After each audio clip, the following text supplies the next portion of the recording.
2024 was an interesting year to say the least, but in terms of film, it was kind of weird, wasn't it? As long as I have been alive, there has not been a more lackluster year in terms of film releases and quality. But before you crucify me, let me explain why.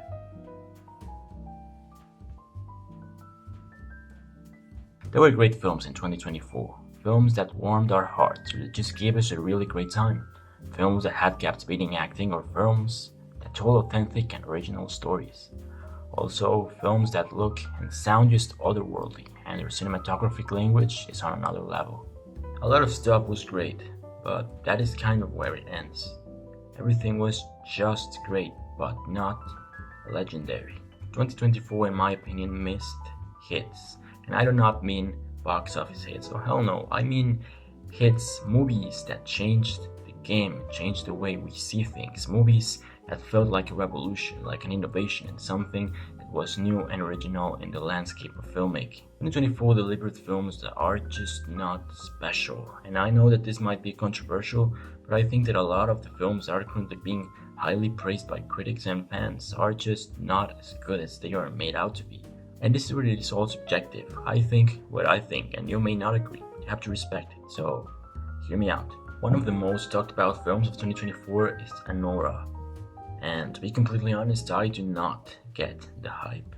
I went to see this film with my girlfriend, and yeah, it was kind of fun, but that's it. It was just fun. The whole movie just feels like porn, to be honest, and it's not. It's I get that it's a way of storytelling, but it is really shameful that we need to rely on that to create catharsis. Stanley Kubrick's Lolita does not need to show the love scenes between the two characters to create an impact and to create disturbing images. So, low-key, it doesn't make any sense that we have to defend the amount of sexual scenes that are in Anora just to say because they are putting something to the story. Anora is good, but where is it groundbreaking? Where does all this praise of it being a cinematic masterpiece come from? I don't get it, and I honestly don't think that it is worth the hype. Then there is freaking Emilia Perez that for whatever reason it seems to be making a sweep in the Golden Globes. Although I have to say that I have seen a lot of people hating it online. I watched it on a special premiere at Madrid, and I mean, the movie does not suck, but it is kind of myth. The script is terrible. I think it's really poorly written, and like half of the movie just feels really bland and boring and unuseful, and just the other half of the movie is kind of rescuable, I can say. The acting also does not work that much, so to be completely honest, I don't get why this film is made to be a bigger deal than what it actually is. There are more movies, obviously, in 2024, but those are the ones in the back of my mind that have been causing some opinion or controversy.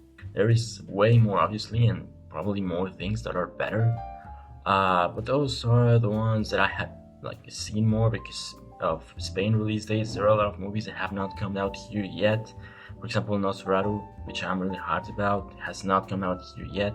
It's coming out on December 25th, and I don't know, I'll probably be able to watch it on time. But the point that I am trying to make is that movies this year have not told us anything that is particularly groundbreaking or new, or that are just revolutionizing the industry like in past years. And to be completely honest, that is concerning. Every recent year outshines 2024 by miles. And 2024 has great films, but it's missing, as I said, legendary, something that past years do have in their film catalog. Let's talk about 2019, for example, with a game-changing film in Parasite, a film that, at least for me, changed the game in how to view foreign cinema and how stories can be told. What about Joker, Jojo Rabbit, The Irishman, 1917, Marriage Story, or The Amazing Little Women? They're all films that have something and that, in my opinion, changed some paradigms, even if small, including acting or making tracking shots with no cuts or telling stories in ways that are innovative and carry theme in a special way. Or what about 2016 with La La Land? La La Land is just a legendary film for years to come. But there is also The Arrival, which told a really unique alien story that has an incredible impact and script that is just breathtaking. 2022 with Everything Everywhere All at Once, which is not a film I necessarily like, but was culturally impactful. And what about The Banshees of Inisherin or Avatar The Way of Water? In my opinion, they are just incredible films that tell stories in an original way. Either it is through a plot that is something at least I had never seen before, that well done, or world building to an extent that feels generally more real than any other thing that year. And last year had great hits, like the main one being Oppenheimer, which gained legendary status as soon as it came out and showed how an R-rated 3-hour project can be mainstream. And there was Past Lives, Society of the Snow, The Zone of Interest, and Anatomy of a Fall, stories that impacted a lot of people, or stories that are told in a way that has not been seen before, plots that are original in structure and in message and in power. In 2024, where are the Whiplashes? Where are the Batmans? Where are the Aftersons? We are missing that kind of things. It's shameful to see that the most successful films from 2024 in terms of the box office are all from franchises or sequels from other movies. And all we have to say is, where is the originality? It is crazy that the biggest hit of the year in terms of quality and like mainstreamness is Wicked. And don't get me wrong, I loved Wicked. Don't crucify me. I have to say that I love Wicked. I am the biggest fan of musicals that I know, and to be completely honest, I love the film a lot. I generally found it great, found it really fun. And come on, bro, I am literally Jonathan Bailey. Like, look at me. I could be Jonathan Bailey. I could be in Bridget. I look kind of look like Jonathan Bailey. Like, come on. I could be Pierre, bro. Sorry, I'm deviating a little bit.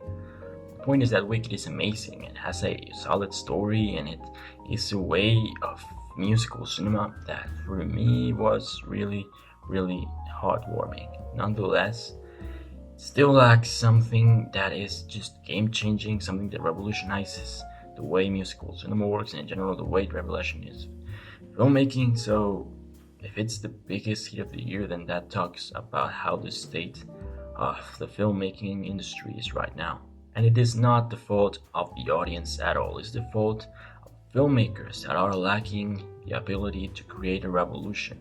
It is the fault of people who are not being able to create something special, or are not being able to take the risk to go out and change the industry.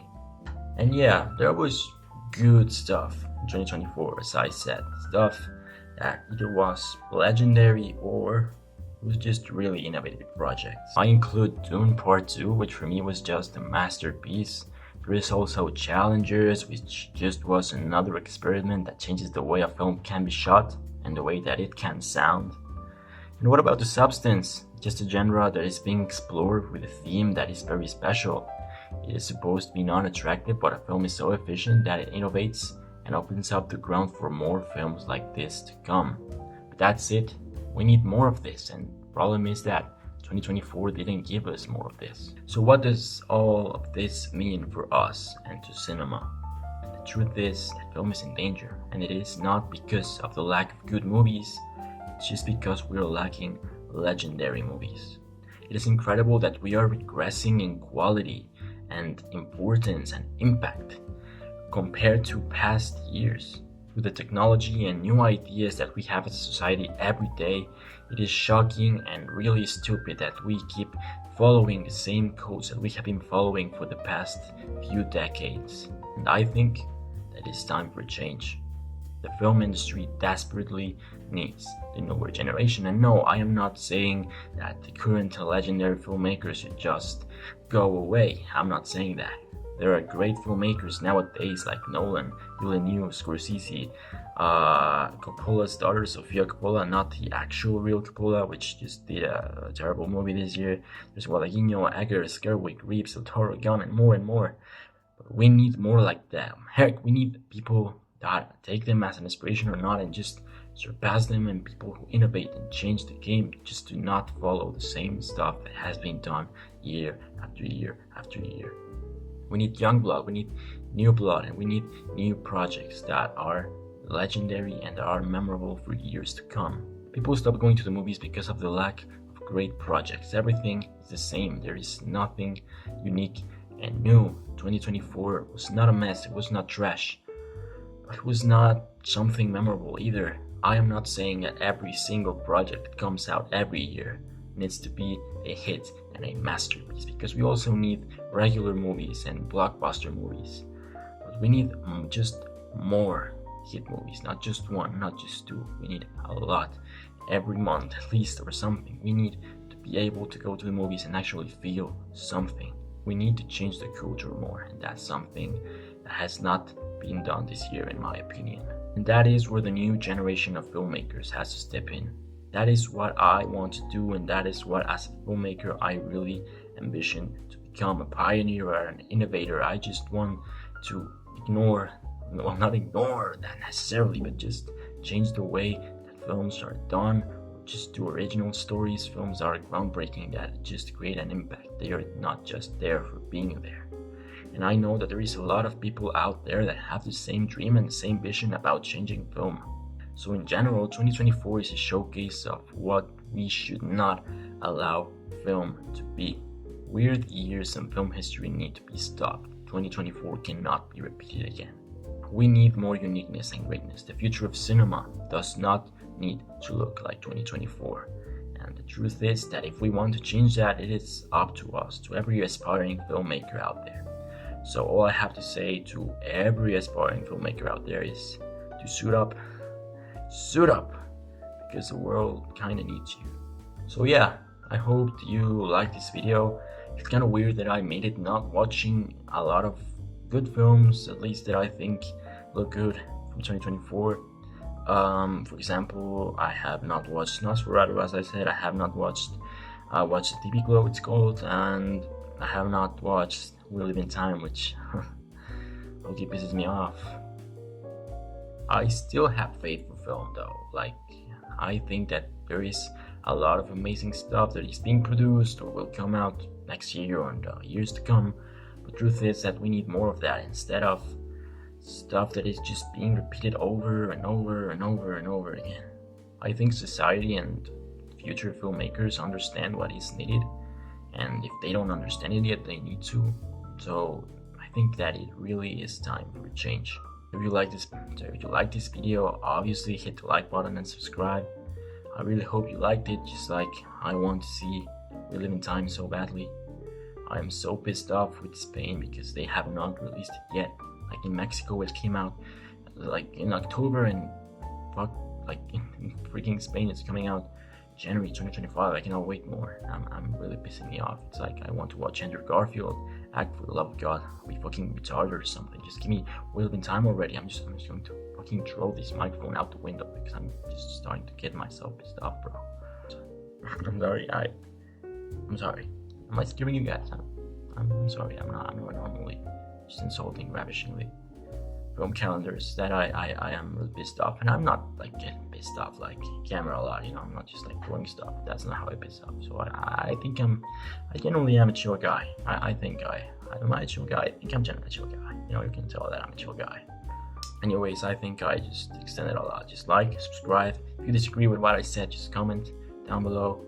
Please, I'm starting this YouTube journey. This is my second video, so you can go out, check out the first one that I did. So yeah, that's all I have to say. I already said I like stuff. Anyways, goodbye, good night, good day, whatever time you're watching this. I am an aspiring filmmaker. I guess I'll see you in the movies.